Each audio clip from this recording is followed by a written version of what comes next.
All right, and now, are you ready to go live to the, oh man, it's been a while since I've done this. Happy New Year's, Ameyalli. Yeah, last year, huh? Here's Doug. Hey, Doug. So welcome everybody to the 2021 January 6th meeting of the School Names Advisory Committee. We're all excited to be back and continue this good work. Gregg is going to do our land acknowledgement, and then we'll go from there. Then we'll open up for public comment. Gregg? Thank you. Hayat Spanikan. Rishatuhi, greetings to all my relatives and relations in Yelamu. Hayene Hersha Pesha Warap Ramaytush Ohlone, welcome to the homeland of the Ramaytush Ohlone people. And thank you for the opportunity to acknowledge the ancestors who were there at the dawn of time and continue to look over the homeland as we try to take care of it. Thank you. Awesome. Welcome everyone. Thank you, Gregg. So we're going to open it up for public comment. If you would like to make public comment, please raise your hand. We will give each speaker, depending on the number of speakers, each speaker will have 1 minute to speak, and we will begin public comment. The first person I see is Patrick Wolf. Patrick Wolf, are you there? Hi, can you hear me? Yes, go ahead, Patrick. Hi, I'm from Families for San Francisco, and I'm the lead author of the report on your work that was published yesterday. The work to rename schools is important, and if done skillfully, it could be San Francisco at its finest. The text of the board resolution that created this committee called for you to engage the larger San Francisco community in a sustained discussion regarding public school names. Those are the exact words. You've not done that. Instead, you've engaged only yourselves in a sustained discussion. Unfortunately, the result is that your work is deeply flawed and riddled with errors. I've watched your discussions, and several of you have thoughtfully raised some of the very same concerns our report described in detail. Others of you may have had similar thoughts privately. I ask each of you please to read our report. Then let's talk about it in a public forum. It's not too late to start the discussion the original resolution asked you to lead. Thank you. Thank you. All right, next, Brandy Markman, and then Mahir Mehta. Go ahead, Brandy, you should be allowed to talk. Hi, I'm a public school parent. I'd like to propose that the committee rename my son's school, Sutro, to John Harris School for Civil Rights. John Harris was an African-American waiter who on July 4th, 1897 was denied entry to the Sutro baths on the basis of his skin color. This was illegal at the time in the state of California. He filed a lawsuit against Adolf Sutro and won. I strongly believe that Harris and this powerful story deserve to be lifted up. I know you have before you 8 names that our school community suggested. I feel that none of them provides a path to racial reconciliation and hearing, which was the purpose of the renaming process. Others in our school community feel similarly. John Harris was the first runner-up when votes were taken by our school site council and our upper grades.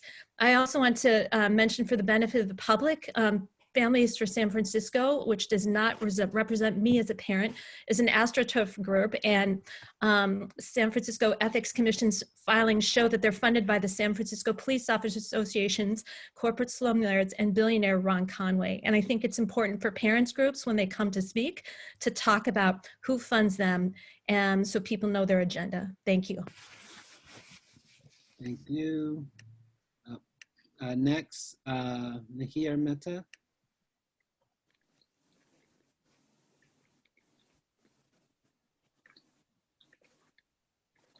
Mahir Mehta, are you there? I am. Can you hear me?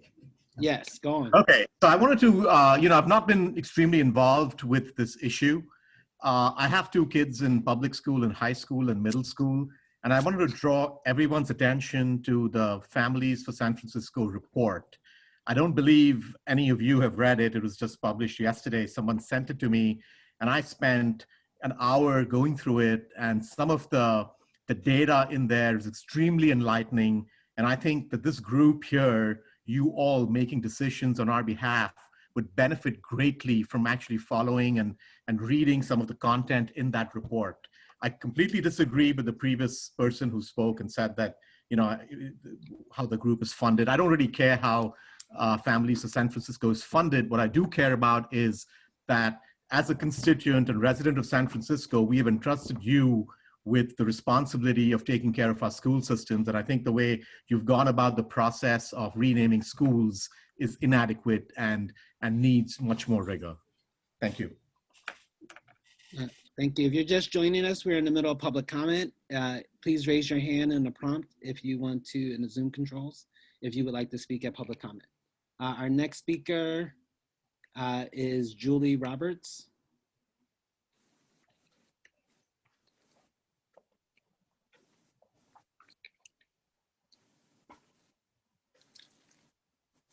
Julie, oh, sorry. Julie, go ahead. You can speak. Hi, I want to thank the renaming committee for all the work that you're doing to help move us towards a more just set of school names in San Francisco. I appreciate that work. I think the events of today show how important the work is that you're doing. I want to encourage us to consider names of people who've been a part of San Francisco history working towards justice for school names. For example, I love the suggestion of John Harris and getting a chance to honor the family and the story of people who stood up against segregation. I also think Mammy Tape is an inspiring story, an 8-year-old Chinese American student who helped desegregate schools in San Francisco. I think there's real power in lifting up these names and stories and in school communities connecting to that bigger history. I also want to say, as a part of the Surge National Network, everywhere that schools are changing names, there are groups of parents or groups of alumni who organize against that, whether it's white supremacist organizations in the South or white supremacist organizations in other parts of the country with different names. And that is the role that Families for San Francisco is playing today. I would ask families who are involved in that effort to put their work, their time and their talent and energy into working towards racial justice and not working against this effort. Thank you. Thank you. All right, seeing no more hands, I'm closing public comment. Oh, more hands, okay. Amber Yada. And then that will be our last speaker. Amber Yada? Nope, no. Hold on. Sorry, Amber Yada, you are allowed to speak. Oh, and then one more speaker. Okay, go ahead. Hi, sorry I'm joining late. Yeah. You know, there's a lot going on today, as we all know, but I just wanted to call and make sure to have my voice be heard that I'm in support of the renaming process. And yeah, I think that San Francisco can really set an example, can also be joining, you know, show that these are our values. I don't think that it's an either or. I don't think that it's like we either open schools up or rename them. Like, this is a really long process. I think that we, you know, as we follow the indigenous leadership of this area, and also just these really long struggles for social justice for our kids, it's absolutely possible. It's absolutely necessary. You know, kids now, I think, are learning more about like the real history that has happened. And so, you know, it just creates this sense of cognitive dissonance of like, okay, why am I going to this school, you know, named after, you know, basically like, you know, people who were involved in genocide in some cases, or, you know, slaveholders, or different things like that. So yeah, I just want to make sure that my voice as a San Francisco Unified District parent is heard, and that I just let you all know that I support the renaming. Thank you. Kelly Walsh. Hi, can you hear me? Yes. Yeah. Hi, my name is Kelly Walsh. I'm a parent to a 4th grader here in the district, and I just wanted to call it give my support for this process. I also wanted to acknowledge and thank the committee for all the work that they've been doing. I know you're all volunteers and this is unpaid work and it's a ton of work and it's not easy to stand up to white supremacy. So just really wanted to thank you and acknowledge all the hard work. And also just that, you know, how amazing it is that San Francisco is leading in this process and really upholding the values of this district through this process. And it's been a source of sort of joy and learning for me and my son to sort of go through and think through of all sort of the leaders and the possibilities of names of folks and people who have changed San Francisco that we could really honor through this process. You know, for example, like John Harris, who was the person who, you know, was denied access to Sutro and stood against him, but, you know, other leaders throughout San Francisco, you know, we were doing research on Eloise Westbrook, who, you know, led, who is a housing activist in San Francisco, Eric Casada in the Mission, and just so many people that we could be honoring in our school district that have really shaped our city and make it what it is today. So thank you for doing this process and I really appreciate all the work that you've been doing. Thank you. All right, next, Arlene Reed.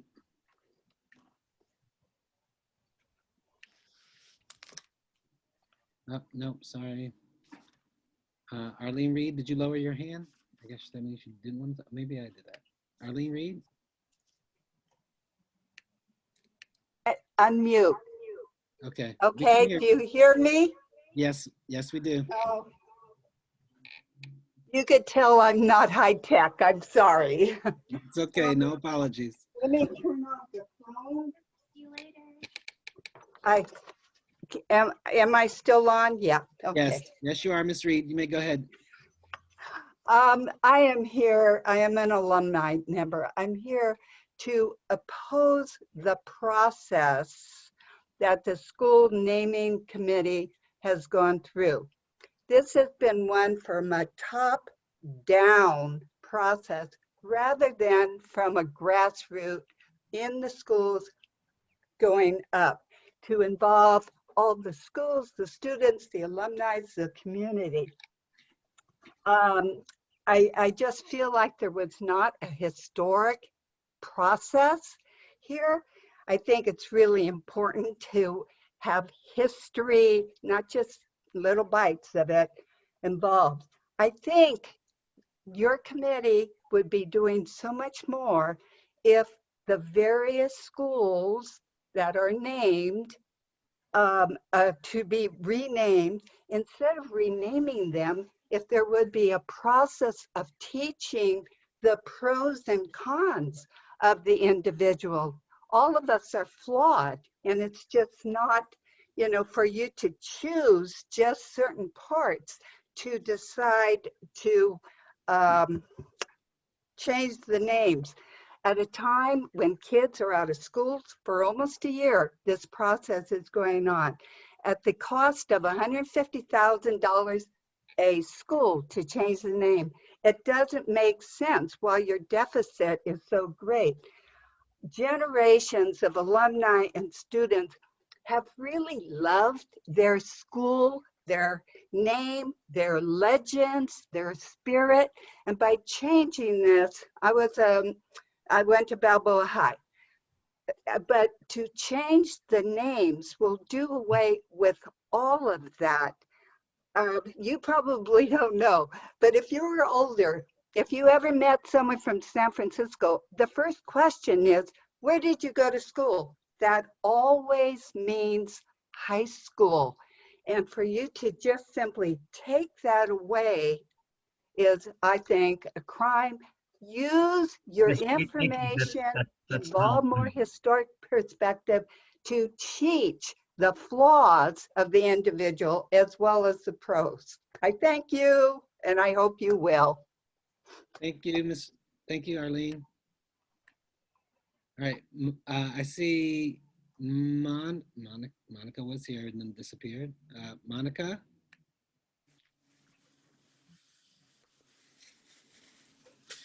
I'm sorry, that was an accident. Okay. I appreciate your work though. Keep it up. Good job. All right, that concludes public comment for today. Now I'd like to welcome. One more, Jeremiah. Oh, one more. All right. I see Ron.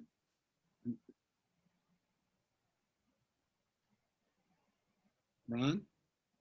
Yeah, am I coming through? Yes, you are coming through, Ron. Go ahead. Yeah, my name is Ron Russo, and I'm alumnus of the class of 1965 Balboa High School. And I'd just like to agree with a couple people before me that mentioned I am totally opposed to renaming the schools. You cannot rename history. Our history, albeit good, bad, and ugly, is history. And, you know, quite simply, this is not a solution to anything. So I just want to go on record as being strongly opposed to renaming any San Francisco high school or any school, whatever. Thank you. Thank you, Ron. David Lockmiller.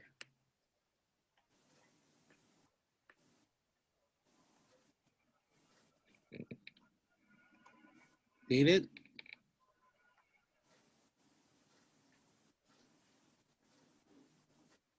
David, go ahead.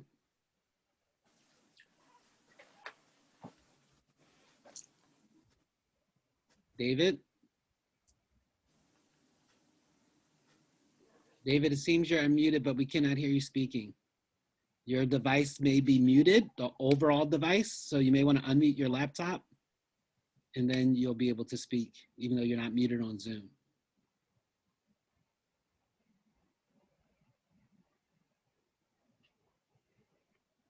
All right, David, if you want to speak, I'm going to lower your hand, and you can raise your hand again when you think your technical difficulties are done. Antonia Alstead. Welcome back, Antonia.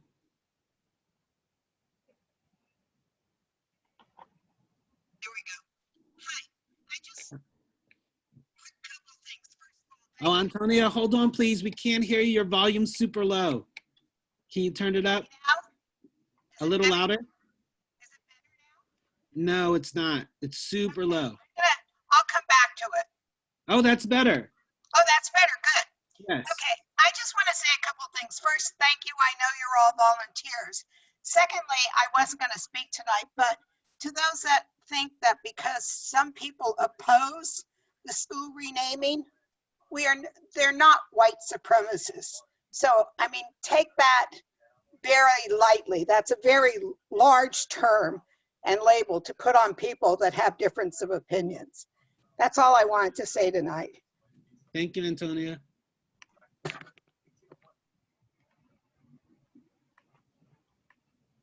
All right. One more. Arlene Hierro.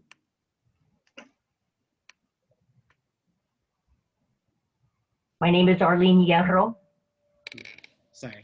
That's all right. Of Spanish Filipino heritage, born and raised in San Francisco. And I know that many of you are familiar with Nicole Hannah-Jones' New York Times Magazine essay, The 1619 Project. If you are, would you shake your heads yes or nay? Okay, and some of you are not. Some of you are. Thank you. Although she did put that essay out, it's very powerful. She does admit that there are some flaws to it. There were not historical things that were really, really checked. And that is how I feel that this committee is going about doing it. And as a Latina, as a Filipina woman who was marginalized, I feel strongly about those causes and social justice. But as Nicole Hannah-Jones eventually said, we cannot deny our past. And if you believe that the 1776 matters, if you believe that our constitutional still matters, then you also have to understand that the legacy of slavery still matters, as well as the indigenous people and their plight, as well as all marginalized people. But you can't pick and choose what parts of history we think are important and which ones are not. They're all important. That narrative that is inclusive and honest, even if it is painful, is the only way we can understand our times now, and the only way we can move forward. So my final word is, I don't know where this stops, the renaming. If it starts here and it keeps going, I just don't know where it stops. So I am against renaming, and I would encourage the Blue Ribbon panel, as you are, to consider those things. Thank you. Thank you. I do want to give David Lockmiller. You were trying to talk earlier. I'm not sure if you had technical difficulties. Are you able to communicate now? Are you still there? David?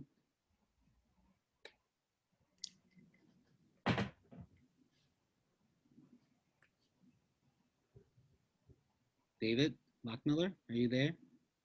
Can you unmute? All right. With that, I'm going to close public comment. Sorry you had technical difficulties. Please feel free to email the committee if you did not have a chance to speak. I'd like to welcome Mark Sanchez, Commissioner, current President of the Board of Education. Hi, Mark. Hello. Well, I just wanted, first of all, it was my second visit, I think, or third. I really want to thank you for your work. Well, this is my second visit virtually. I was at the first meeting and that was live. I want to thank you for your volunteering to do this work. Also, I want to thank you for, I don't know if it's a better word, that you have been able to listen to both the good, the bad, the ugly, in terms of the process, in terms of your work, in terms of people's opinions about what should be done. I know it's really, really tough. As a public official myself, I have to endure it as well. So I know what it feels like. So again, thank you for the work. I just wanted to update you on a couple things. One, before I update you, I just wanted to respond, I think, to a couple of the comments that were made. I also want to thank the public for coming out and speaking. I think our district has a proud history of renaming schools. The latest one was Dolores Huerta. So Fairmount was changed. That was a resolution that I wrote that brought that about. Back in the day, in I think 92, Malcolm X, the school Malcolm X, before that was Sir Francis Drake, who was a slave ship owner. We've renamed Raphael Will Rosa Parks. We've renamed schools after local heroes like Harvey Milk. That school was Douglas prior to that. At least 25 schools that I think I named all of them in the resolution that I wrote with Stephen Cook that brought this committee about and the work about.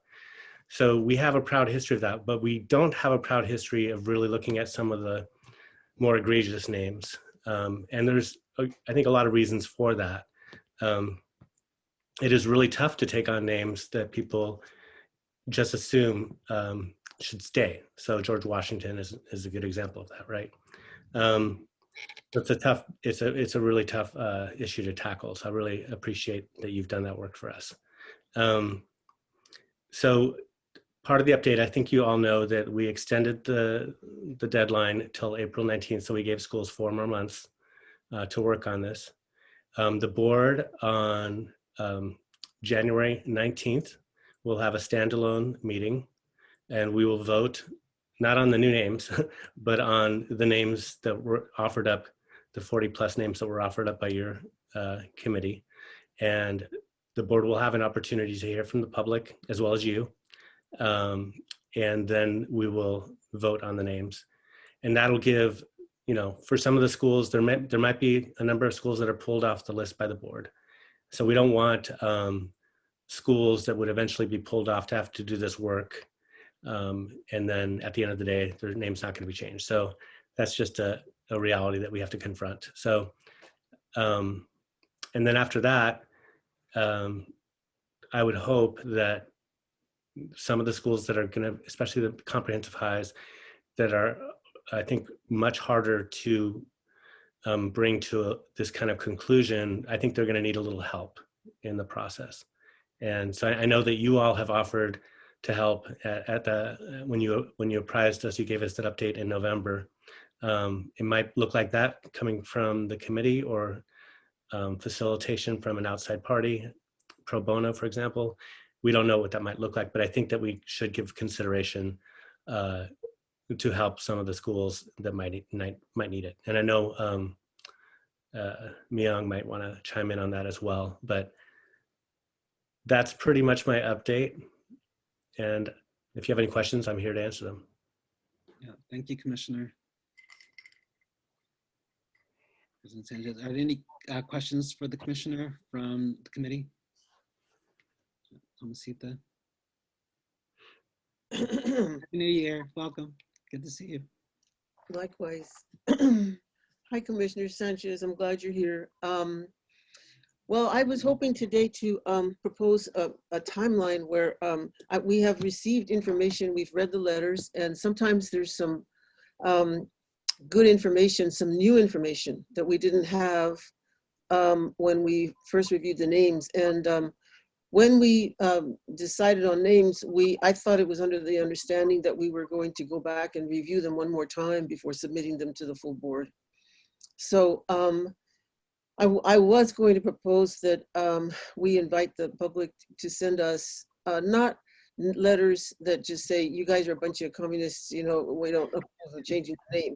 But really, some of the letters that have come in have been thoughtful, and they have had good information. And so if you make your meeting in January without giving an opportunity, like what I was going to suggest is that we invite the public, those people who really have real new information, to send it in to us this month. And then for us next month to discuss the new information that we have received in this month. And those people who are really watching us and keeping up with us then would know, you know, there's a lot of letters that have come in, and we would want those who, you know, it'll be a gigantic task to look through the letters to try to find the substantive letters, but maybe those people who have new information could send it in, and we could talk about it at the next meeting, and then review our list, so that we don't waste the Board of Education's time, because what the new information is going to come out eventually. And then if we have submitted a name and then there's new information, then the board will consider it, the school will be considering it. And, you know, I think it'd be better if we review what we've decided and before we submit it to the full board. Mm-hmm. That was going to be the timeline that I was going to suggest, and I'm glad you're talking about supporting the schools. And I did have a question. I'm glad you're here, Mark, so that we could ask you. For example, one thoughtful, kind couple sent in the suggestion, and their letter was also printed in the Chronicle. That you know, that the schools, that we get away from people and talk about like the different stages that children are going through. So the preschoolers would be named after plants that from native California plants, we'll say, because they are the seeds, you know, they're going, you know, they're rooted. And then the next stage, grammar school, I guess, would be named after the mammals that walk around, the native mammals, you know, California mountain lion, we'll say, or California bear. And then the high school students might be named after you know, the California condor, or birds that are native to California because they are ready to fly, right? Well, that's a sweet concept. That's beautiful.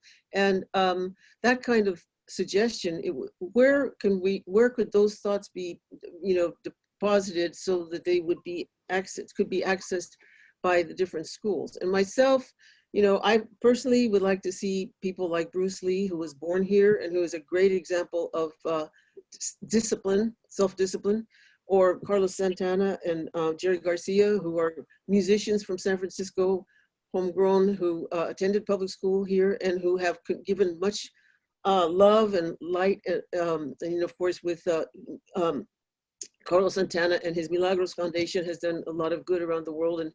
And so people like that, you know, like if I was a kid in high school, in going to school in San Francisco, I was a Latino kid, we'll say, or any kid, because music is universal and and everyone derives joy from it. But if I went to school and it was named Carlos Santana Junior High School, you know, that would, first of all, that would tell me that I could become a musician too and bring joy to a lot of people. And it would be hip. You know, I'd like to go to a school that was named after Carlos Santana instead of going to some school that was named after somebody that nobody even knows who they are.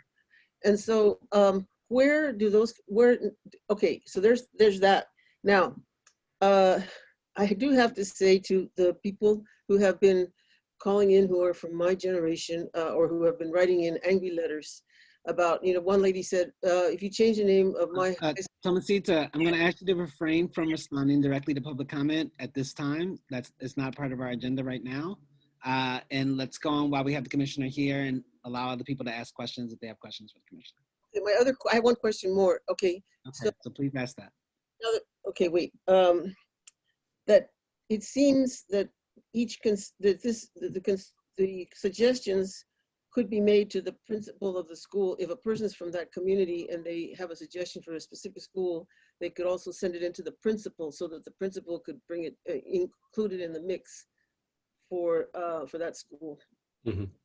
Still, there's ideas, like I said, there are ideas of Maya Angelou, for example, those kind of ideas. Where is the depository for all the ideas that people want to suggest?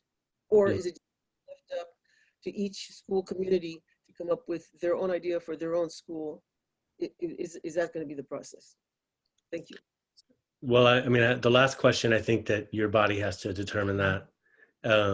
We have our So Chris is compiling. One of the things we tasked Chris with was compiling all the emails and suggestions, and he'll put it in a nice document and spreadsheet for us to all consider as a whole at the end of the process. So anyone in the public is welcome to share ideas about new names and ideas that they want to hold up in the school name process. They're welcome to submit those via email to our email. And those are all being documented. The committee will consider all suggestions and all names and all ideas when we meet and deliberate over that at the end of in April. I see Kim Shree has her hand up. Kim Shree, been waiting patiently. Kim Shree. Hey, thank you. Can you all hear me well? Sorry, I'm driving. Yes, we can hear you. So you just gotta hang in there. Can you hear me? Just be safe. Hello? Yes, we can hear you. Just be safe. Okay, can you hear me? Yes. Okay, got it. Thank you. I appreciate it. Okay, so, you know, Mark, one of the questions that's from something you mentioned, can you talk a little bit more about, you said that just really, the more frank we can be in this space, I think, you know, while being civil, I think is good information. So when you mentioned that, you know, we might need to get someone in who can help do some conversations with schools who are having some difficulty or having, you know, or struggling, and maybe I'm just using, I don't want to interpret what you said. Can you talk a bit more about that? Yeah, Myong, do you want to chime in? I'd love. Myong, we cannot hear you. Your sound is off. It's glitchy. Hear me now? Yeah. Yes, but it's very soft. All right, I'll try to speak up. I was just starting by saying Happy New Year and great to see everybody again, even on such a sobering day. Happy and sobering for many folks. But I wanted to just comment on this issue about the process, and I think if I may sort of surface two questions, or one question in addition to the question that President Sanchez mentioned about possible facilitation.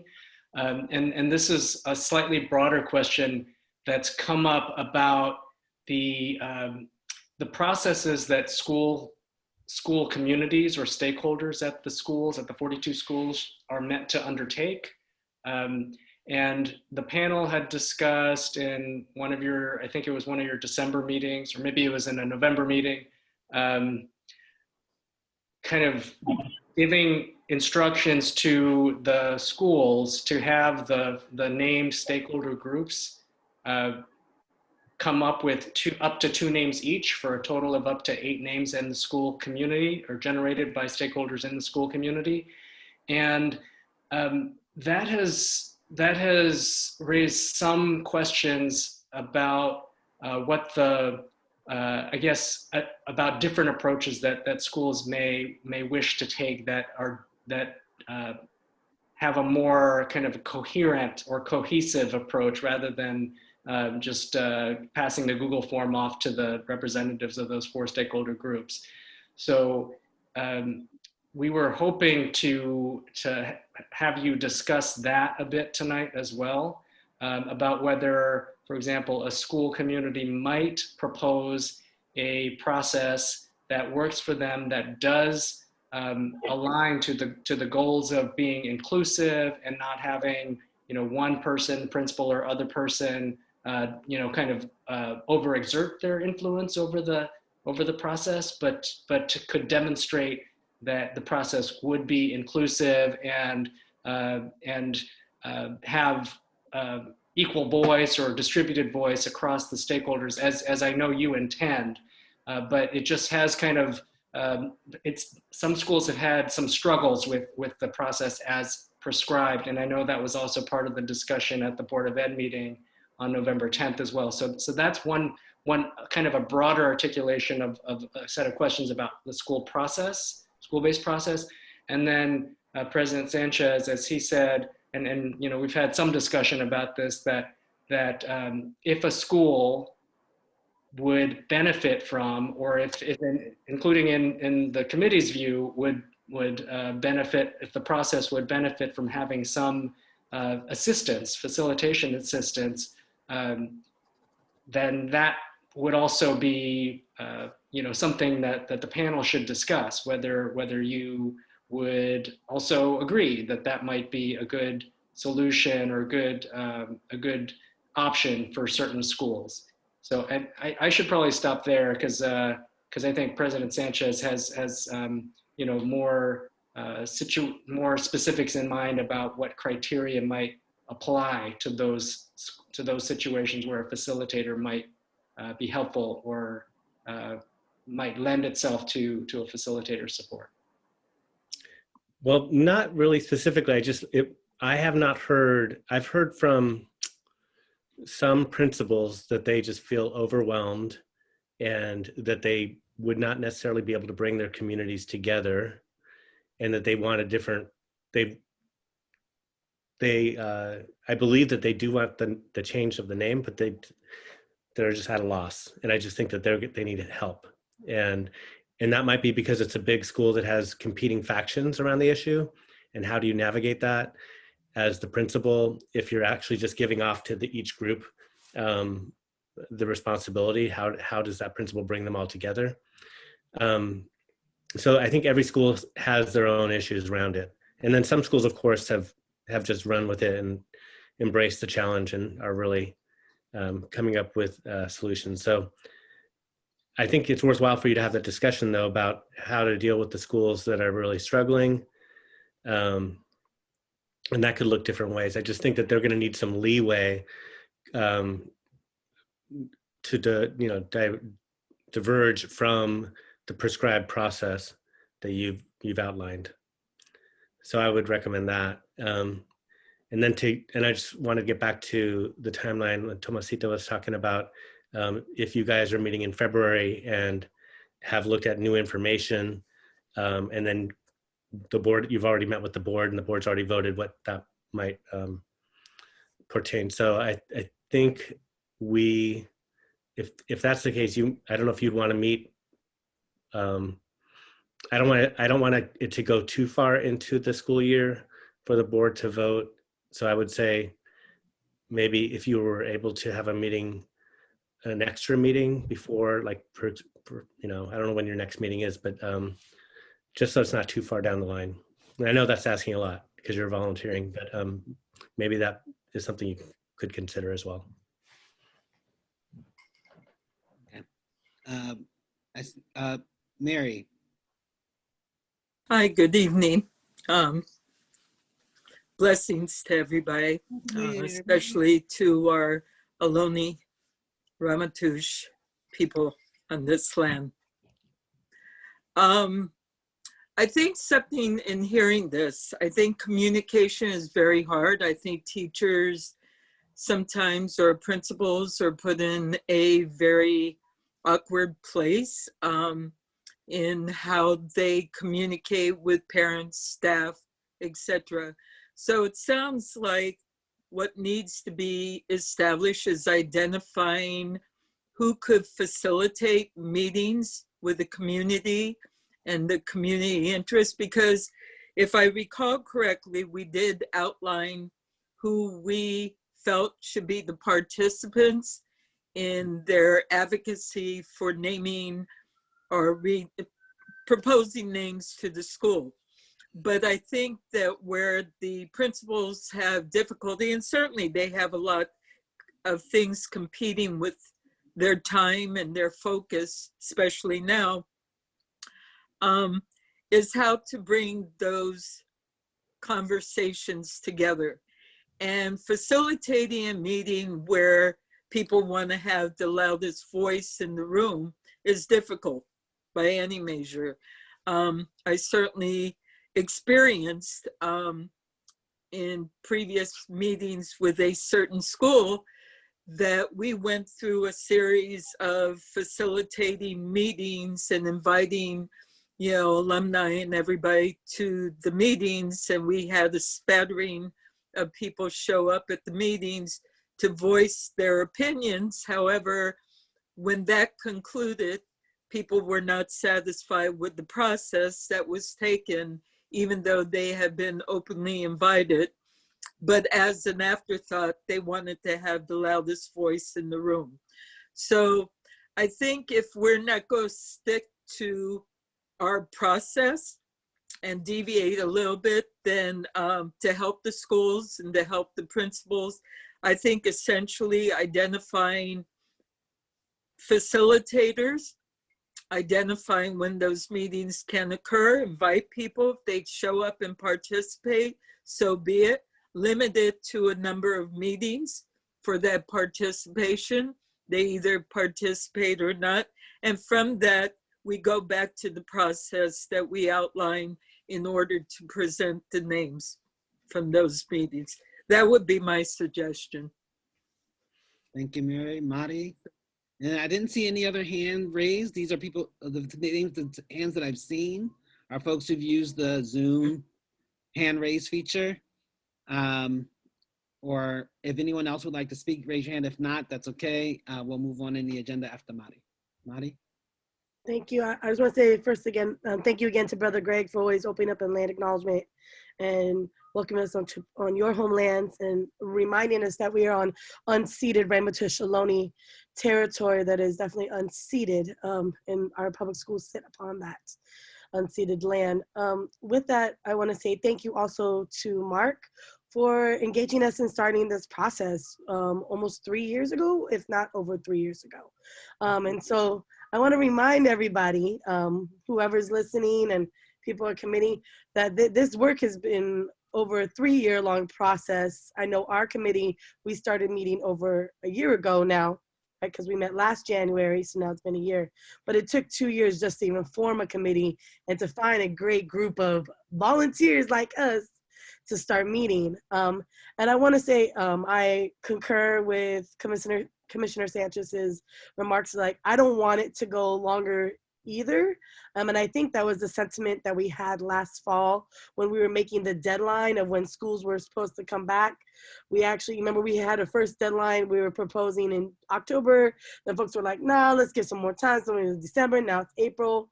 So I would say is for me, in terms of, you know, and I've been doing public service in the city for a very long time and seeing things for a very long time, we've had a very lengthy and very open public comment process. We get emails from Chris like every week. We get a batch of emails from all the public comment from the emails.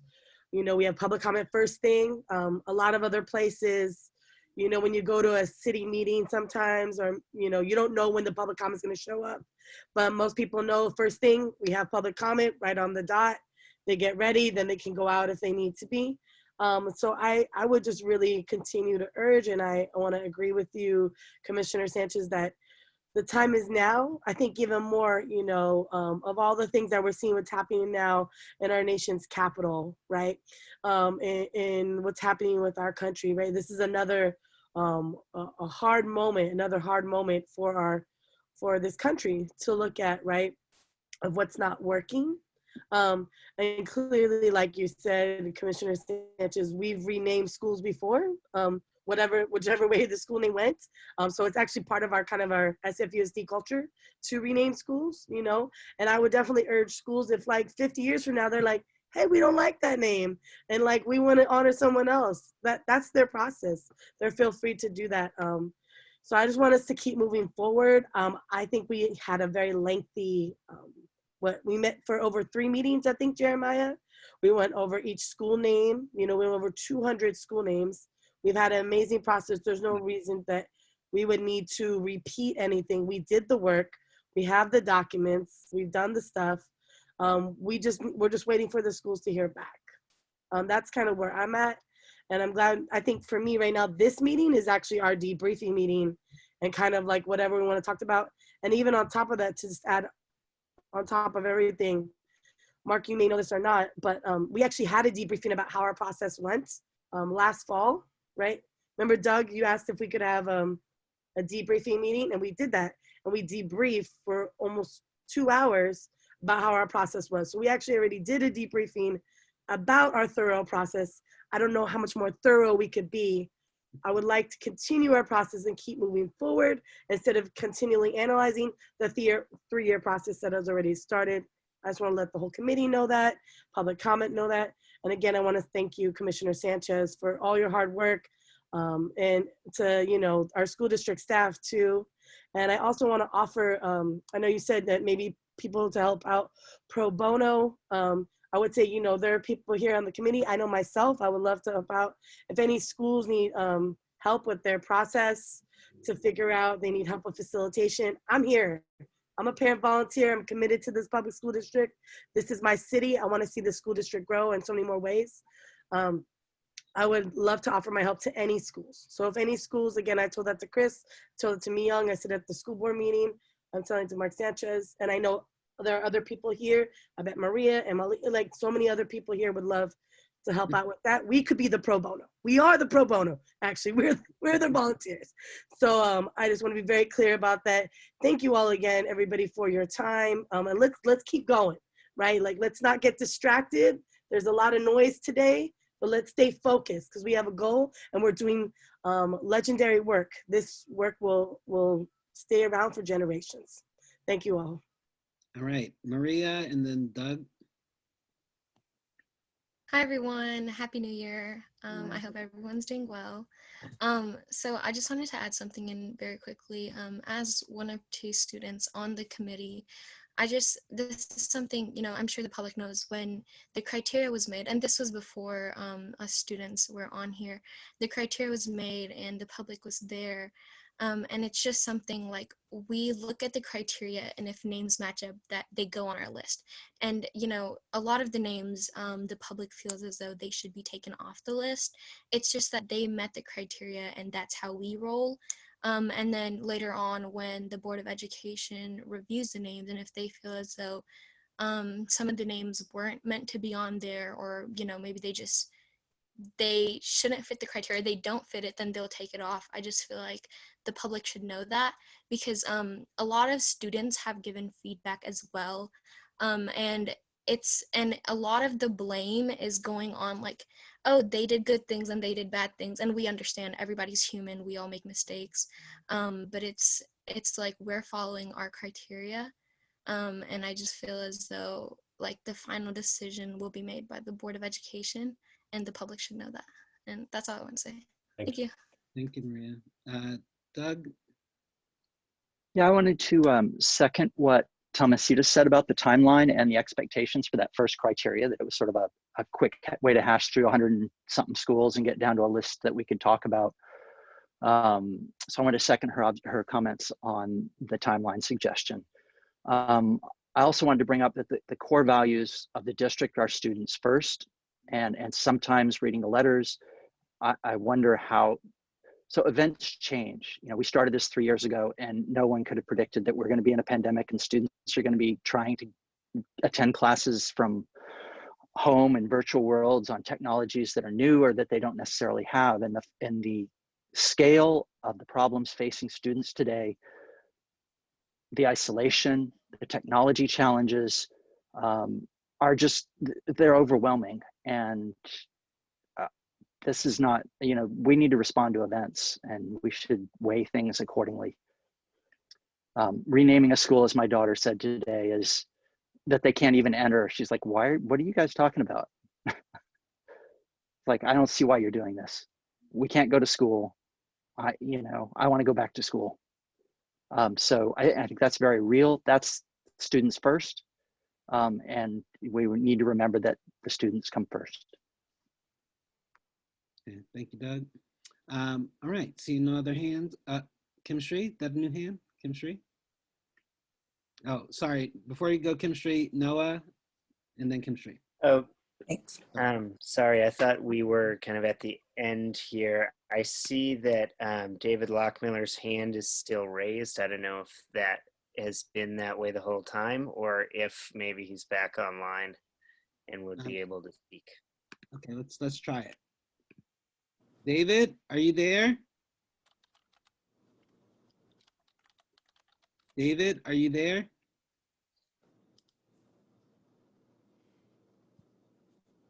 Okay, so I recommend that David might just been up. David, I recommend that you go ahead and email the committee. Chris at the end, we'll post it and you can see the email. I think it's schools_names_committee@sfusd.edu. Please go ahead and submit your comment that way and the committee will definitely consider it. Sorry about that. No problem. Thanks, Noah. So I see Eric and Kim Shree, but Eric has not spoken yet. Sorry, Kim Shree. Eric hasn't spoken yet, so we're gonna let Eric speak first and then Kim Shree. Yeah, thanks. Maybe it's just partly to get something off my chest, but when you read a lot of criticisms about how, well, doesn't the school district have something more important to do than to be thinking about renaming schools while there's a pandemic and people are at home? Look, I think there's a lot of grandstanding on that. The fact is we have been, I don't think the Board of Education has been working obsessively about renaming schools. This committee has been meeting diligently to do that task. And we would be doing that whether there's a pandemic or not a pandemic. And so I think, look, part of that is just people are going to use whatever arguments they want to do to further their bigger argument. That said, I think there are real challenges, and I support the suggestion that, both suggestions, that if schools find that the criteria that we put, and we sort of word crafted what groups and what stakeholders and so forth, if those don't really work for a particular school, I think that the real the purpose behind that was to spread out the voices and the input sort of in a broad way. And I think so whatever school can come up with that continues to get that broad input, that seems to work, at least from my perspective. And the same thing with facilitation. If there's a way that works for facilitation, then I think we should encourage that. Thanks, Eric. Kim Shree, are you still with us there? Kim Shree, hello? Hello? She'll be back. Oh, there she is. Okay. Sorry, I ran out to go do something later. And I started with a question, and I didn't know we were also could make comments. I heard questions only. So I'm like, well. Well, if you have a question for Commissioner Sanchez. Oh, no, I did have a question. Otherwise, we're going to have updates from Chris, and then we're going to go into our discussion around the school engagement process. Okay. Well, then I just want to make my very brief comment, which is that I want to second what I heard, and sorry, I was driving, for just maybe a bit of a tiny extended timeline to get some review happening, because I did look at some of the names, but it seems like we're missing, and maybe others hear this or have seen this as well, maybe as well, Jeremiah, and clearly some of the commissioners have. I feel like we're missing something in here. There's a bit of a gap on, and I think it would be more connecting us either to the school board's thoughts around what they're perceiving right now, and the work we've been doing all this time, and for the public, this isn't something that just instantly happened. Again, it's been many, many years in the making, and again, at a time when we didn't have a pandemic, we didn't have a change of the guard at the White House, and the world wasn't going sort of wacky and then relieved and then wacky again. So I want to take all those things into consideration around the timeline. I'm not about extending it, but I also feel like there's something missing here, like some sort of gap of connective tissue with us in the school board, and then maybe schools as well. So after you explain that, and Commissioner President Sanchez explained the reasoning for maybe some support that schools needed, and Deputy Superintendent Leigh explained a little more. That makes sense to me, so I really appreciate that, and I do agree that we need that. And maybe that's part of the connective tissue that's missing in this, that connects us to the board and to the schools. But I also want to lift up what was just said around students first. And a lot of those public comments and letters don't read like that. And I think folks have forgotten themselves. And one of the things that I've experienced after renaming the school, after somebody who was incredibly racist and horrible to people of color in the state of California, and in my work on the board, I want to note that I think there are plenty of opportunities for the public to be involved, but also please remember that this is not about, what you remember. There have been schools that have been renamed. Thurgood Marshall was Wilson, it was Pelton.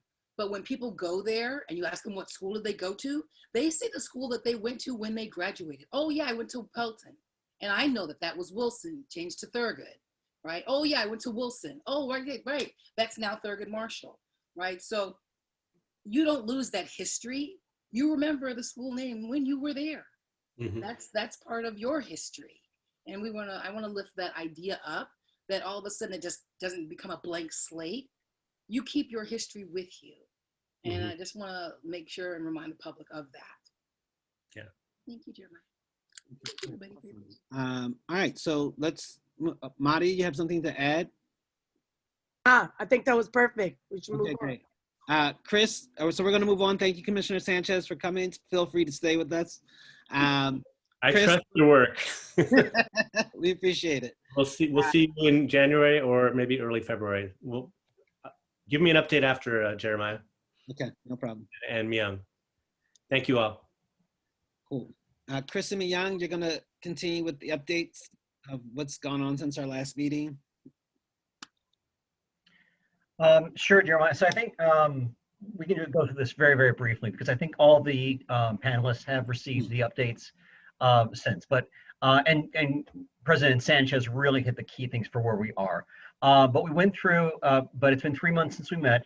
And just to recap very briefly, there was communications early on and two big issues that come forward. One was around the timing, and one was around the process.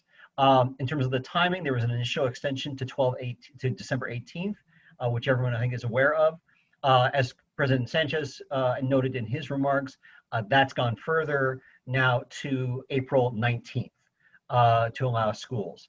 We did have a handful of schools who did submit, and that's been shared with the panelists. The other things that happened is that there was feedback from schools, and again, President Sanchez noted this, that there's a desire for an alternative process. And so there is a request to us to address that.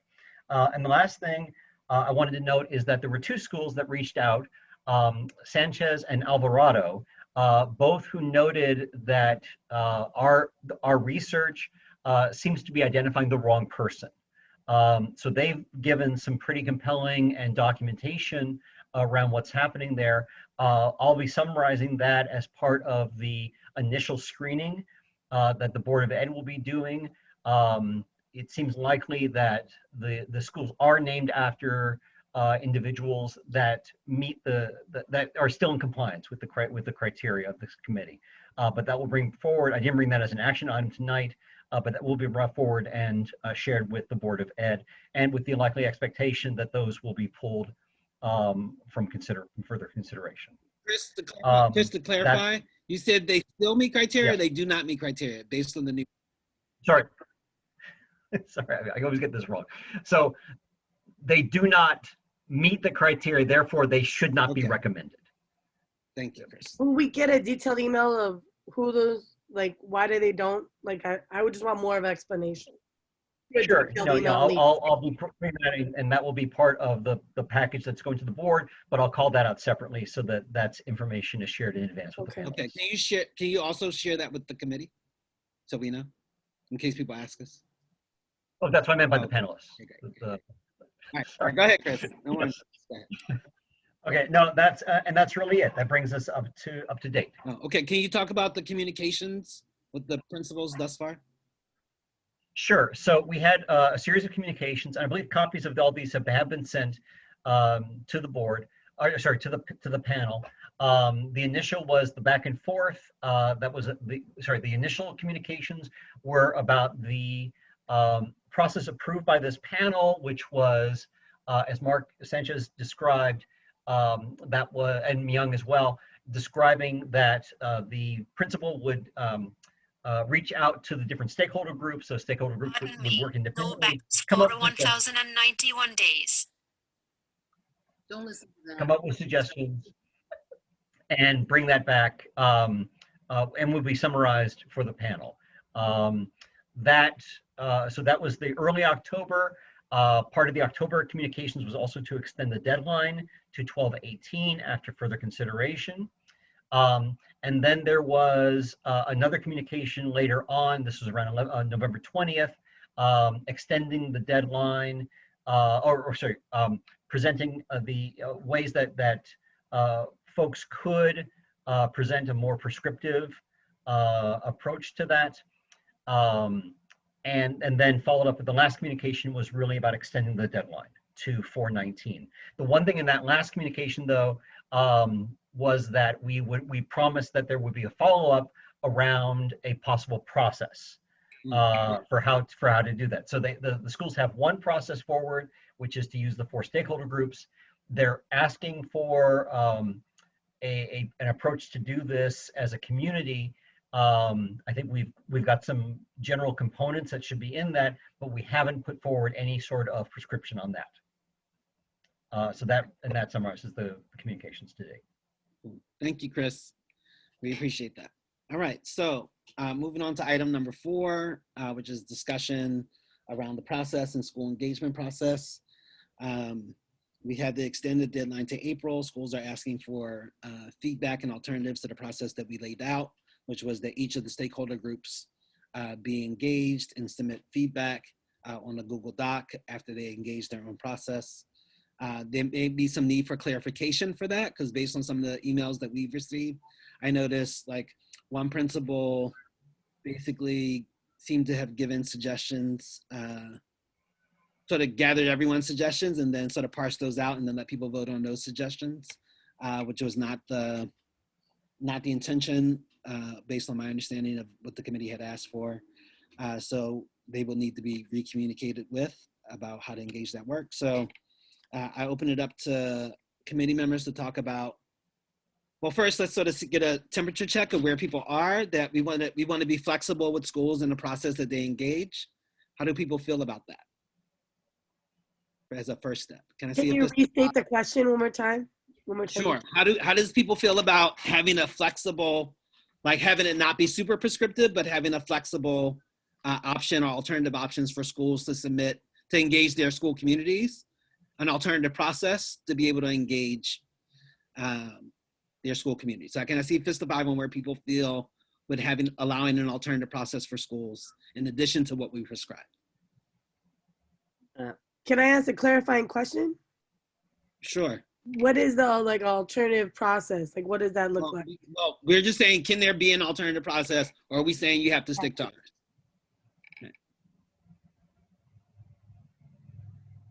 Amelia, I can't see your fist of 5, and Happy New Year and welcome. I see Noah's at a 2. Eric, I can't see you. Doug, I can't see you at all. Okay, Doug Blockson says no alternative process. No, I don't. I have, my issue is not with no alternative process. I think they should be flexible. I think that the phrasing just says implies there's only one alternative process. I think the process should be flexible. Right, Schools should have alternatives. Yeah, schools should be able to, we want our process to be flexible. So Yes. what we prescribed in others. Yes. Okay, so I need to see a fist of 5.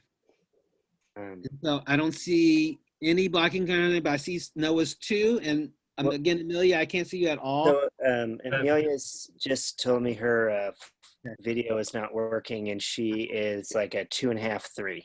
Okay, why is that? Can you talk about your 2, Noah? So I support flexibility. I just had a question around, we had raised some concerns in previous meetings about principals just kind of like either not taking this seriously or kind of delaying it unnecessarily, trying to bury it, and I feel like the benefit of having a kind of strictly defined process is that we have like more accountability there. So is there a way for us to be more flexible and also, avoid that kind of like slow walking?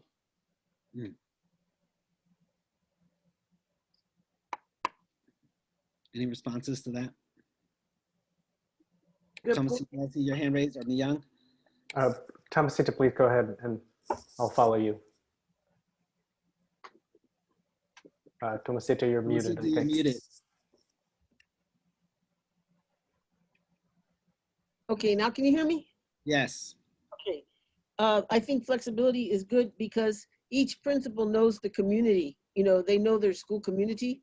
And so it's always good to give people, the respect that to just let them, with the understanding that they're going to still have to meet the deadline, but let them work with their community the way that they know their community and show that respect for their community. So I think this is a really great idea to loosen, the method and let them find the way to reach out to their community.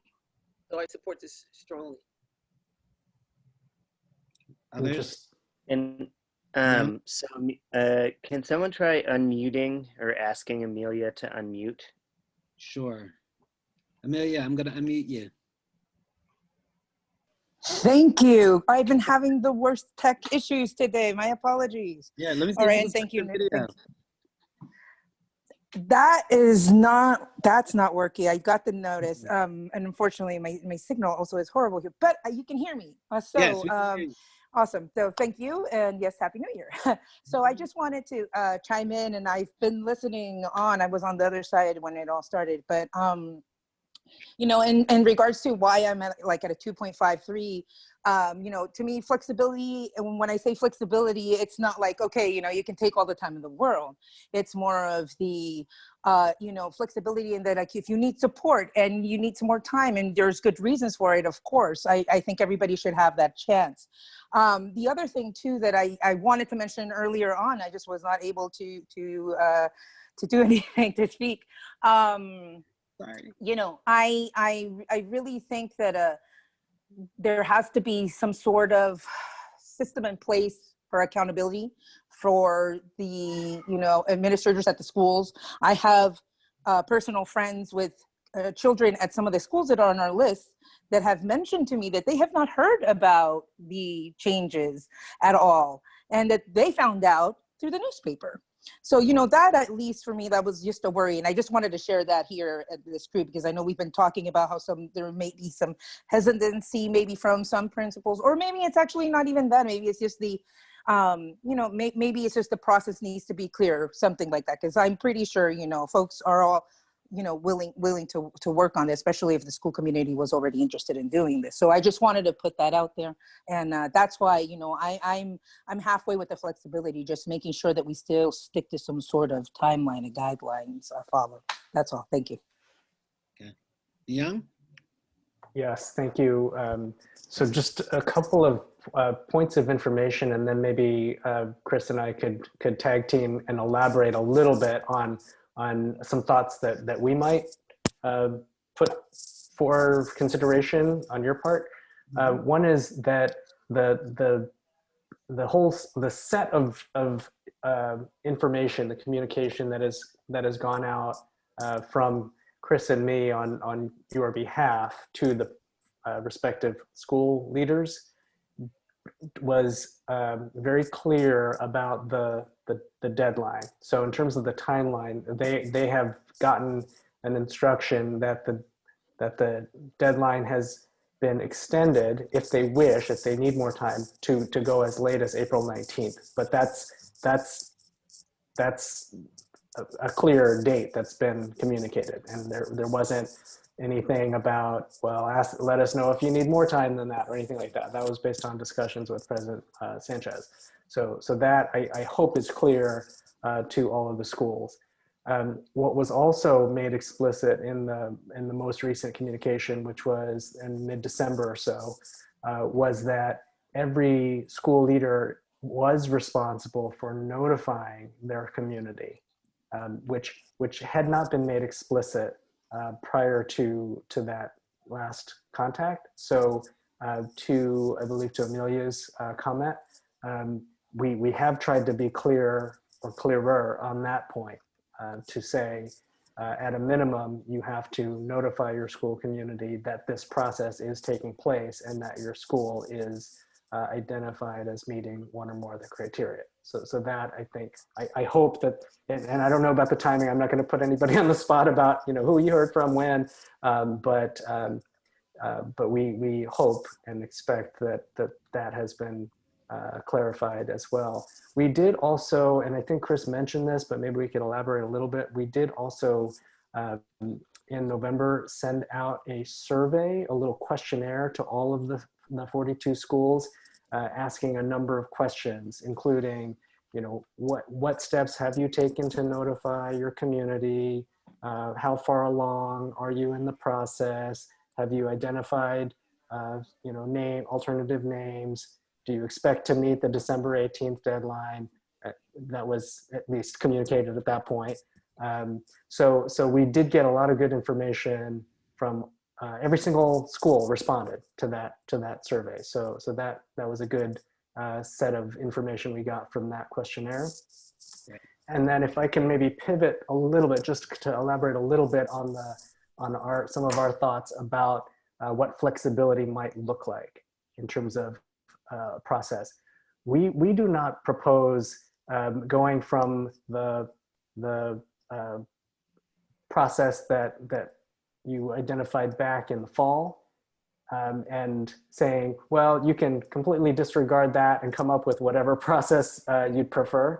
That's not what we would propose, because we know from your discussion, as well as from the discussion that the Board of Education had on November 10th, that there are some specific principle, PLES, some process considerations that are important from both this panel and the Board of Education. That the process is not dominated by one person, that there is inclusivity among the school community with specific attention to the 4 sets of stakeholders that you identified back in the fall. And so with that in mind, we maybe suggest, Chris, tell me if you know, if you think I'm off base on characterizing our discussions, but maybe for you to consider having some guiding norms. So inviting a school or giving the school the option to identify a different process, but that the process they want to undertake has to abide by certain principles, including that there's equity of voice, that there's specific outreach and inclusion of particular voices of stakeholders, including naming the ones that reinforcing the 4 groups that were identified before. So those are a couple of examples. And that if they can, you know, in a paragraph or 2, describe their process and submit it back to us, that we would submit back to you, that would put some parameters, let's say, on what that flexibility might look like. We don't want it, we don't think it's appropriate to say, you know, come up with whatever process you feel like coming up with, because I think that's counter to some of what you've discussed in the past and what we understand the board to want as well. Chris, can I ask if you have any additional, am I leaving some things out that we talked about? No, I mean, just those are the key things that we had talked about, the idea that we wouldn't be prescribing a process, but we would include key elements.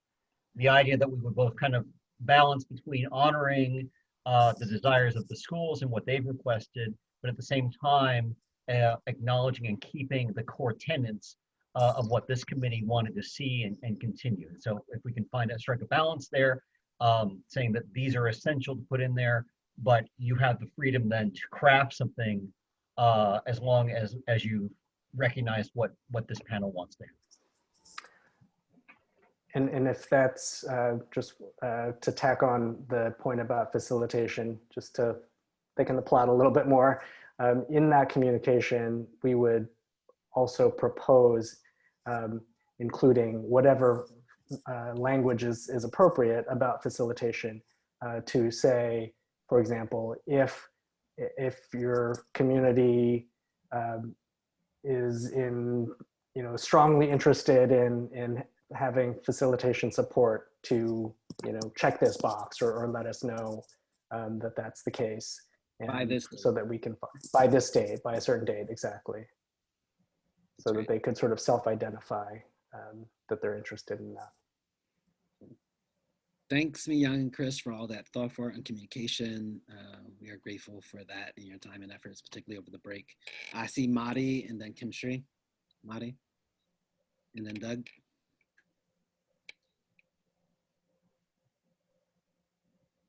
Madi? I tried to unmute you. You have to unmute. Okay, there you go. Okay. Can the next person go and you come back to me real quick? Kim Sri? Sure. I actually think I really appreciate what Noah and Amelia have said. Those were my concerns as well. And I was driving, so I don't know who was speaking at the beginning of the meeting about the loudest voices in the room. I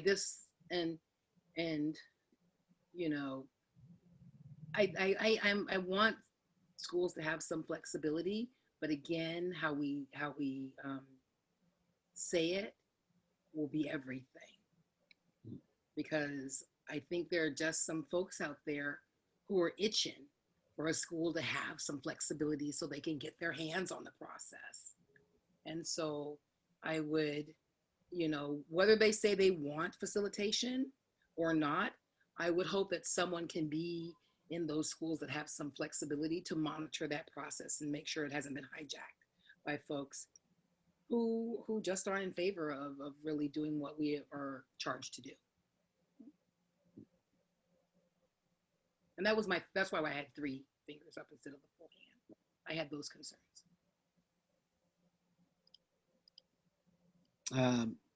Doug and then Madi. Yeah, Myong, when you discussed facilitation, did you, was funding or other staff included? I know in the larger schools I could see that, but even smaller schools might be a little bit overwhelmed, and it's going to take extra meetings and maybe some projects to run to collect information from the different community groups. So did that include staff or funding when you discussed that? Well, to tell you the truth, Doug, we haven't gotten particularly far in thinking through what, especially on the funding, how that might come into play.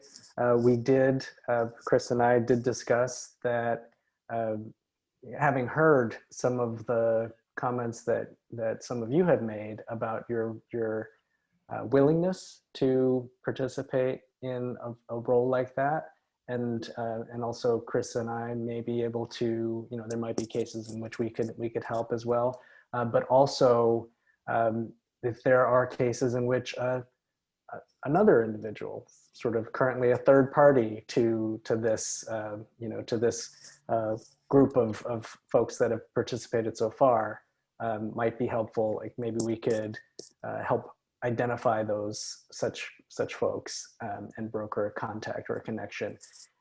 So we'd have to think a little bit more and maybe regroup about the resources question. Whether we could bring some modest amounts of funding to bear to help with these facilitation needs, but it all depends on how many schools we're talking about, what their particular needs are. So I think I appreciate that you're entertaining the discussion in the first place, and then we could go from there and kind of provide some more details, maybe sketch out some more details.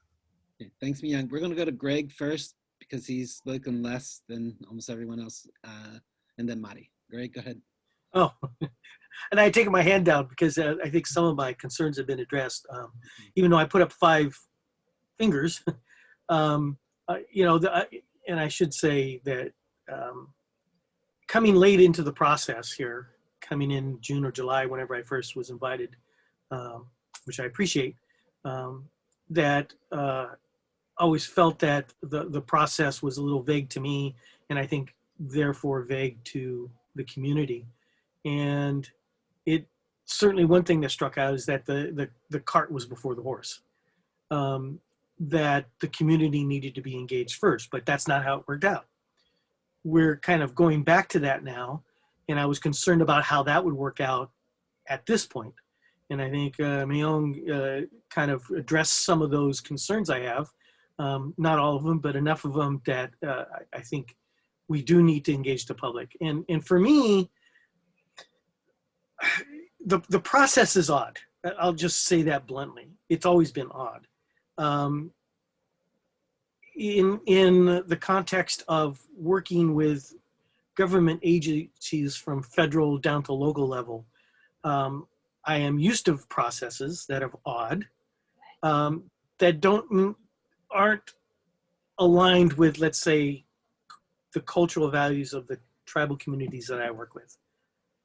It's just different. And part of it is that we're concerned with the product, but more so with the people that are going to deal with the product. And that's the part that I've always thought was kind of missing here. But after now, as Mari rightly pointed out, 3 years into the process, I think that horse is out of the barn. I think we have to proceed. And so we do need to engage the public. I think Noah talking about possible roadblocks was really important to say. And I'm glad that Myong, I think, I think went some ways to addressing that concern that people don't stonewall or slow walk the process. Because we know, I've been watching what's happening in my old homeland for a long time, especially around the George Washington mural. I even attended meetings surreptitiously because I didn't want people to know. I just went there to observe because I didn't want to be a part of the process. I wanted to see what it was going to be like. And it happened kind of how I thought it would happen, and what I'm seeing reflections here. There's certain elements of the community, as somebody said earlier, that aren't going to want to change. And that's a concern that I think the process hopefully will address, and we'll find out that if it will or not as we proceed. I think at this point, I don't want to stop it, but I've always been concerned about it because not that we're going to capture the hearts of everybody, but to address all the concerns is always of the community, even the kind of like intransient ones, has been something that I was interested in. But I think we're too far along in the process now to really address that.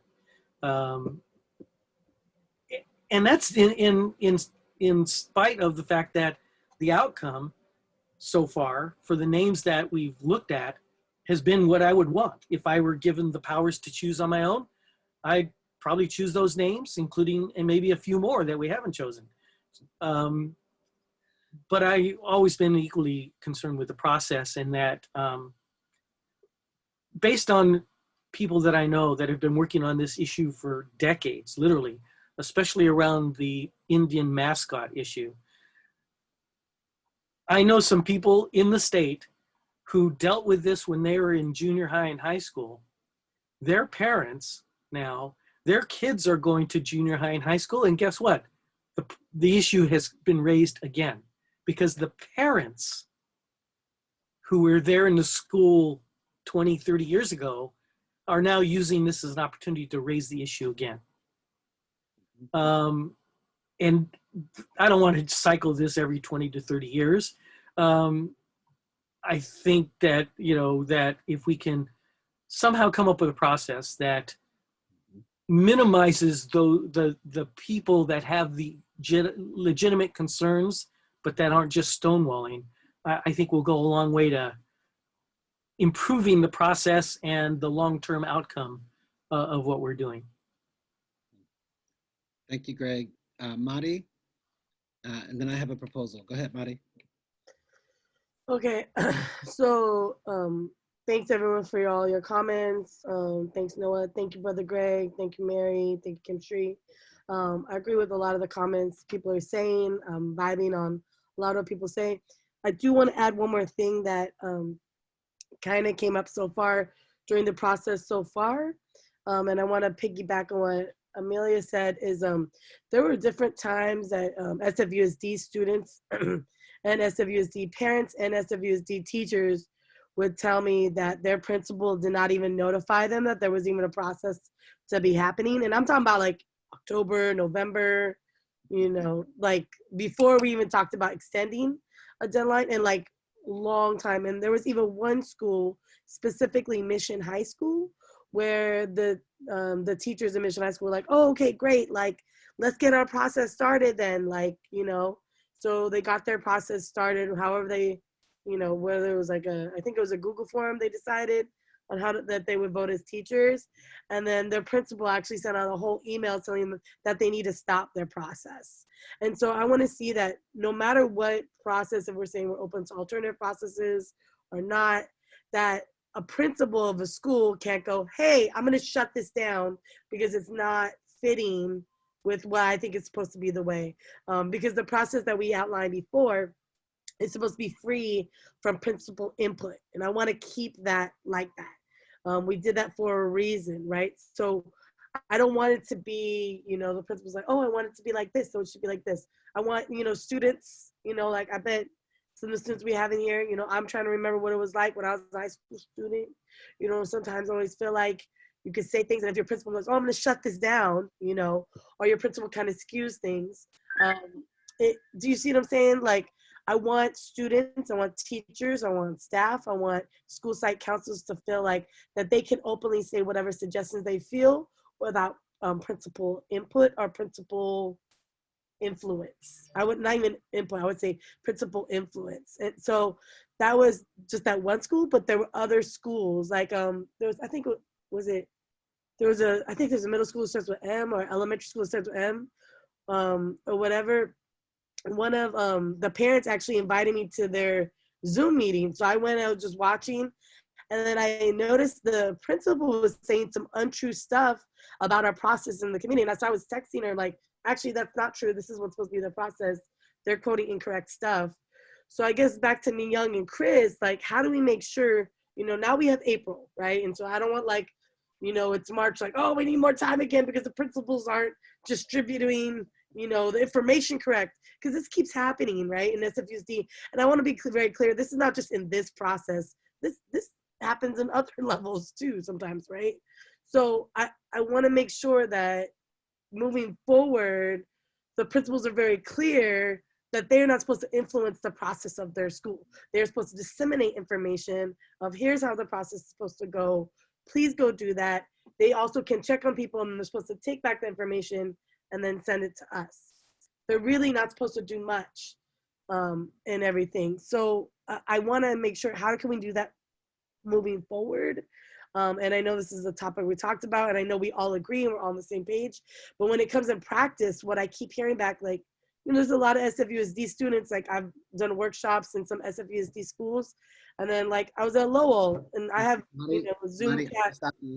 I just want to say that the students aren't knowing, right? Like I would have 200 Lowell students. They're like, no. And most of them on the student council, and the principal didn't even hit up the student council and let them know that the school name needs to even be changed. So they don't even know. So like when principals aren't disseminating information, how do we correct that? Thank you, Mari. We have, it's 7 o'clock. I'm gonna respect people's time and energy. How do people feel like extending another 15 minutes to 20 minutes? Can I see a fist of 5? All right, okay, I think we're okay. Okay, Doug, and go ahead, Doug. Yeah, hi, Mari. Everybody. I just wanted to, in the context of what Mari just said about principals, I just want to say, as a parent, my children go to public schools. I trust my teachers. I trust the principal. Their first job is to take care of my children's education and the education of every child in the schools that they're in. And San Francisco teachers and principals, in my experience, have been doing a fantastic job at that. And I just want to thank them for that. And what they take, I as a parent, I support the principals, I support the teachers because they're professionals. That's my role as a parent, is to support them. So if the principal calls out what's needed for their community, that's their job, and I need to support them in their job. Okay, so thank you, everybody. Any other comments from other committee members? I just want to be very clear. I definitely support teachers. We know that, Mari. Very clear. Doug wasn't directing that at you. He's making a statement. It's okay. Kim Shree. So I didn't want to say anything, but I've actually heard a lot of that as well. I'm saying, it's not. Go ahead. I'm just saying, I have heard that. I just didn't want to bring it up, but I've heard that. There, you know. So again, as long as we can have somebody there monitoring, whoever they may be, might be some of us. That's totally fine. I just want to make sure that everybody gets a fair shake. Yes. Okay. So first, I'm going to ask who on the committee can volunteer and offer to help any school that may need it, and that we can reach out to you, or maybe you can connect us with someone who can help do that.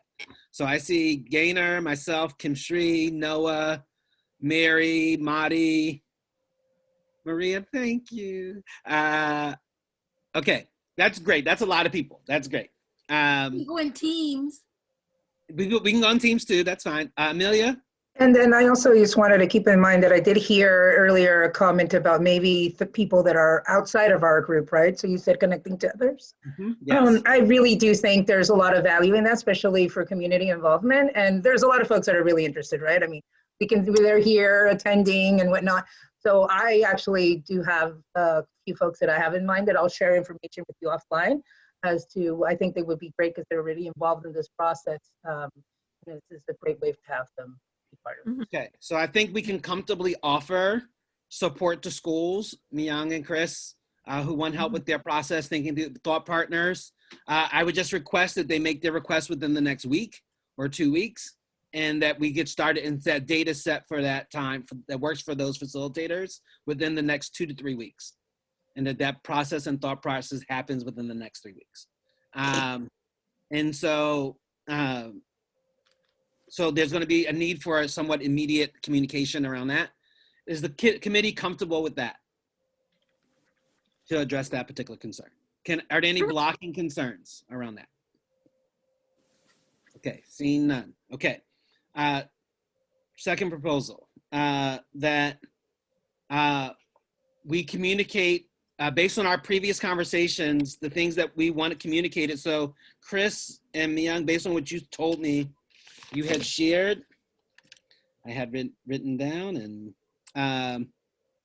that one of the things that was not communicated was the communication to stakeholders, like the steps for that. So maybe having a more prescribed, like, give this is what needs to be communicated to school communities. This is what needs to be communicated. These are the guiding principles that need to be communicated. This is what the messaging around the work of the committee.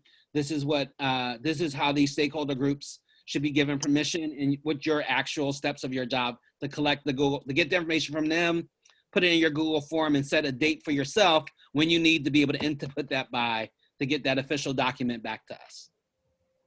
Does that make sense? Chris, Young? It's okay to say no. I talked really I for one could probably stand a little bit of clarification on that. Okay. And so just in case this wasn't clear, we did, I'm looking at an email now that we sent out November 20th, sent to all the schools. We ask you to take the following steps. Number one, please notify your school community of the panel's work, the recommendation for your school site, and how your site will respond. Number two, invite the 4 stakeholder groups, youth, SSC, parent affinity groups, school staff to suggest alternative names. And number 3, provide an update. Oh, this is using the Google Forms survey. This is not the survey for collecting alternative name suggestions, but our process questionnaire that we sent out to them. So so one question, Jeremiah, is are you saying that that we haven't, it's your understanding that we haven't communicated to the schools that they should notify their schools, or that we need to be more explicit about how they should do that? We should be more explicit about how they do that. That like that communication should have been given to the student council and for them to decide on their process. That should have been given to the APAC and for them to decide on their process and meet with the ELAC, right? But that does not include PTA. PTA is not included in that. It's the official affinity groups. PTA is not an affinity group. We were talking about the African American Advisory, Parent Advisory Council and the ELACs only. Those are the only 2 official structures, unless there's a Latino PAC or a Pacific Islander PAC. Like those groups are who were engaged to give 2 suggestions, not the PTA. And then the SSC as the leadership of the school, and then the staff. And that those aren't, they're not to give, none of those groups are to give suggestions to the others on what to do or what to consider, but each of those groups are to lead their own process.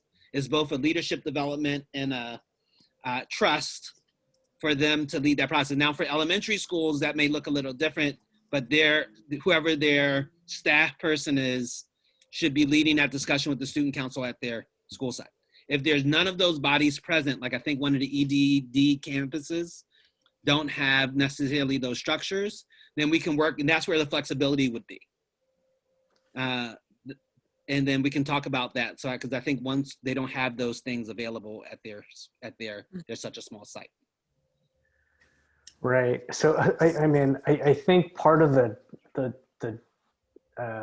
challenge is that, and maybe I could have articulated this more clearly, but I think part of the challenge, the request for flexibility that we're hearing from many of our school leaders, is that they explicitly don't think that their role should just be to distribute the Google form to these 4 sets of stakeholders and give them the instruction to, you know, come up with 1 or 2 names and then collect them. That they do not think that that's an appropriate process for them.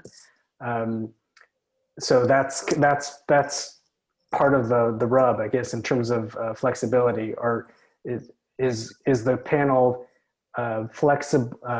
open to a different type of a process if a school proposes a process that may be quite different than that, as long as it is inclusive and as long as it avoids he or she or any one person dominating or overly influencing the process as you know, to the detriment of a democratized and inclusive process that specifically brings in the voices and perspectives of the stakeholder groups that were outlined. I see what you're saying. I see some hands. Tomasita and then Mari. Oh, Madi, you don't have your hand up? I think that was from earlier. Okay, sorry.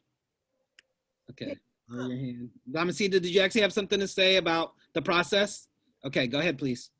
One thing, I would like to know why you're excluding the PTA, because the community is the parent, it includes the parents of the children, and the PTA parents teacher association. So why exclude them? That's my So- first. Would you answer that? It's a good question. The parent I was body, wondering that. okay, the parent body that we had discussed initially and in our discussions was the SSC, and that's the parent leadership model. PTAs are considered private organizations. And then you have the parent affinity groups, who are the marginalized groups, the English language learners, the African Americans who are at schools, who there is official structure for them at school sites. And so those are the voices that get weighed out, those four. Okay, my strong feeling is that those principals who are asking for flexibility are quite probably wanting to have, we'll say, an assembly by by Zoom that would have a dialogue and explore why the name is being changed. So, like, to let them know what the name, the present name of the school, what makes it qualify, fit the criteria, you know. And so, you know, it would be bringing the community together if the whole community of the school could at the same time hear and discuss about why the name is being changed. You know, nothing in our work prevents any of that. Nothing in what we've stated prevents a school from doing that or a principal doing that at all. Amelia. Hi, I just wanted, just for clarification, Myong, so what you're saying in regards to the ask that you've heard from some of the principals is basically they would like to be more involved in the process, right? It's plain and simple that they just want to be more active in this process, and perhaps their plan in the way that the school does the renaming or the thinking of, you know, the different names that they might want to change their school name to, that they would have a different type of plan that what we have suggested. Is that correct? Essentially, yes, that they would like to have more flexibility. Yeah. Okay, and then in that said, just for, again, like for the group as a whole, is that something that we, you know, we can't consider if it's something that we know that would work best for the particular school? I'm just, you know, curious to know, you know, because I mean, some schools are very unique, right? And again, is that something that maybe we could include in our timeline where, you know, we can give a definitive, you know, time deadline as to, you know, if you would like to, right, approach this in a different manner, please present it to us for review. Just putting that out there. Yeah, that's a reasonable proposal. I think the worry and the concern historically has been that principals have abused that power and not communicated or only communicated with certain members of their school community. And we wanted to protect both the autonomy and the voice development of each of those different stakeholder groups. So by empowering them to make their own choice free and use the principals as the conduit versus them sort of leading that process for each of those groups or trying to bring everyone together. So I know in the case of Mission, there was a lot of confusion around that specifically, but what the principal, I believe, was trying to do was trying to make sure that each of those processes follow their anti-racist sort of guiding principles that they use within their school and follow the work that they've been trying to do around racial justice at their school, that each of those stakeholder groups actually were accountable to that. So not just that the teachers could do what they want and follow the same ways, the flows of power that normally occur in schools and just submit what they wanted, right? So, but wanted to be more thoughtful in making sure that that was monitored and that someone oversaw that they were following the guiding principles around racial justice at their school, as far as I know. So I think considering how we're going to determine flexibility, I think is what's that question now. and what we want to do as a committee. So I see Doug and Amelia have their hands raised. Go ahead, Doug. Jeremiah, it's 7:15. We said we're only 15 more minutes, just to warn you. I got you.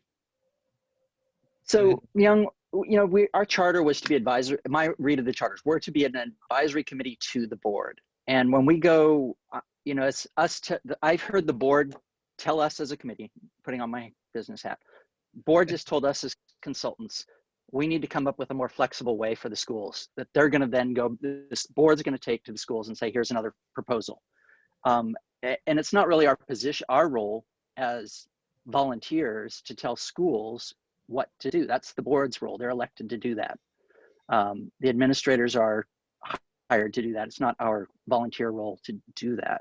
So I think we need to come up with I think what we're hearing from the board is that we need a more flexible way.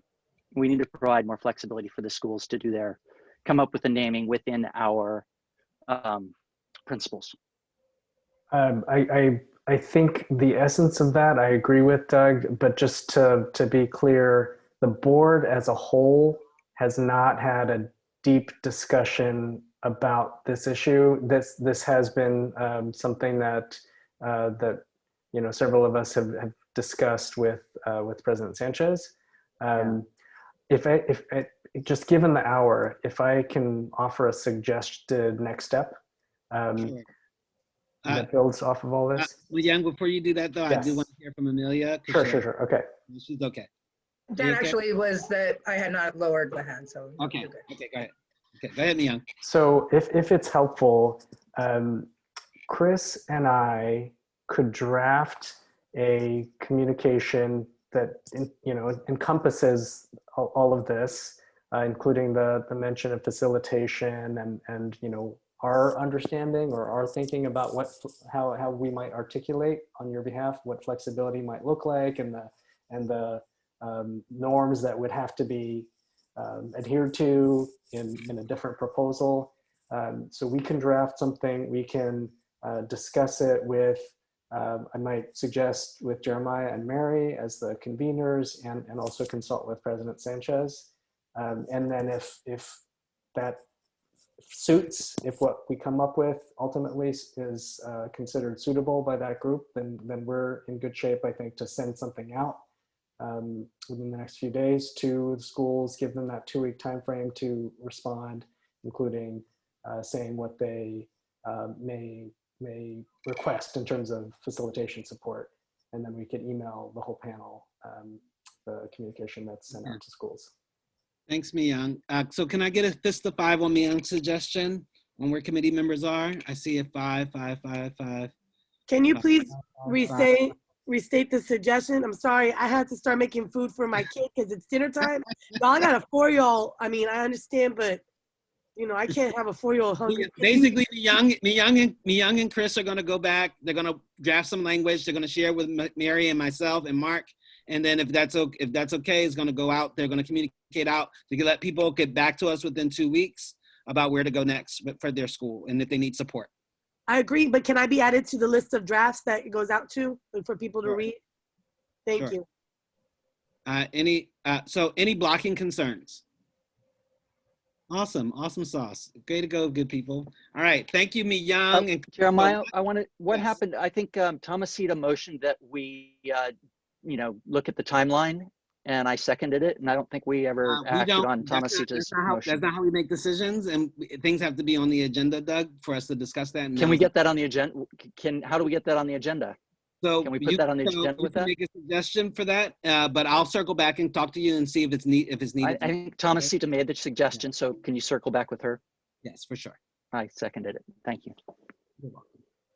All right. So with that, I'd like us to close with we need to set our next meeting date. Yeah. And then close with appreciations.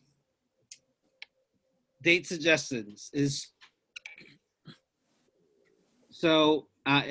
Let's say everything goes well. Let's just have a check-in meeting on the calendar, maybe in 2 weeks. 2 weeks or a month?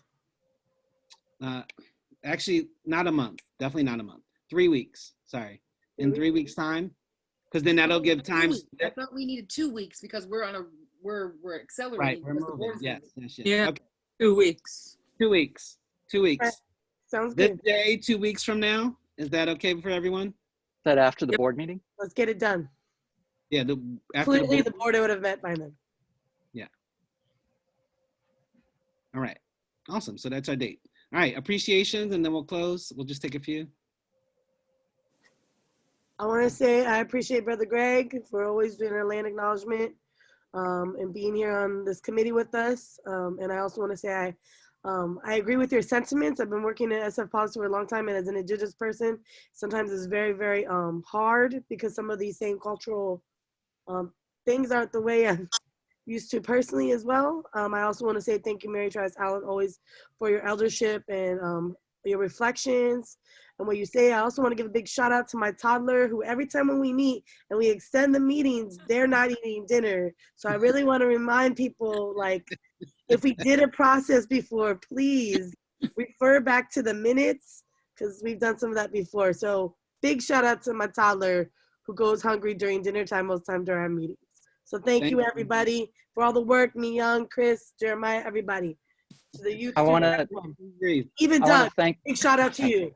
Thank you. I want to thank the public and the 140 letters that we received since our last meeting, and to Patrick for his 22 clear, well-written write-up of and reviewing all the meetings that we had. That's a Herculean effort. Thank you, public. Mary? I want to say thank you to everyone, whether we agree, we respectfully disagree. We build everything together by putting our minds together, pray together, I hope, that we have clarity and that we can approach this in a peaceful way with an understanding that what we want to do is improve things. What has been in the past has maybe been misguided.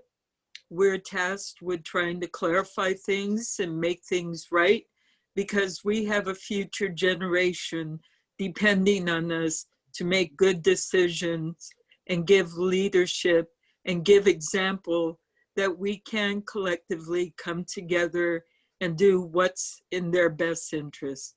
Thank you. Thank you. Noah, and then Kim Shree. Yeah, just to kind of echo what folks have been saying, I really appreciate this whole group for the resilience and kind of sticking to our mission in the face of what has been kind of, I mean, unprecedented for me. I knew this was going to be controversial. I did not expect to receive the amount of hate mail and targeted attacks and astroturfing that we have received about this at the state, national, and local level. So I really appreciate, that we are not cowed by that, and that we are all willing to move forward, and especially for the students in our group and just the strength and resilience that they've shown in response to everything that we're in the face of right now. So thank you. Kim Shree? And then that'll be our last one. Kim Shree, you have to unmute for us to hear you. There we go. There you go. Good. Noah, you really put it perfectly. And I'm sorry I was giggling a little bit because I remember my own experiences on the board. And I have come to a space in my head and just like, yeah, I sadly, but also for my own sanity, put that in the space where people, then those comments need to be, because we don't do that every day as human beings to other human beings. And so when I recognize that, I can put that into place, and this is for everybody, also that they're not leading this process. Those folks are not leading, right? And I remember the students and those people who really, in the future, will look back on this and go, oh, here were the folks that were doing the good stuff, and we're part of the good stuff. So I want to acknowledge that. And I want to help those folks that want to tell us something to really bring your higher selves to the table when you speak. And remember that there are young people watching, right? And when a young person asks you, well, what did you do? Did you stab and jab and vent and let all the ugliness out, or were you able to form your words with real intention and hope for the future? You know, so there's that. And Madi, I want to support you. And then yes, young people need to eat because I'm hungry now and I'm an adult, so I know what that's like. Okay, so with that, we can. Thank you, everyone. We will see you in 2 weeks. Take care. Happy New Year. See y'all soon. Happy New Year, everybody.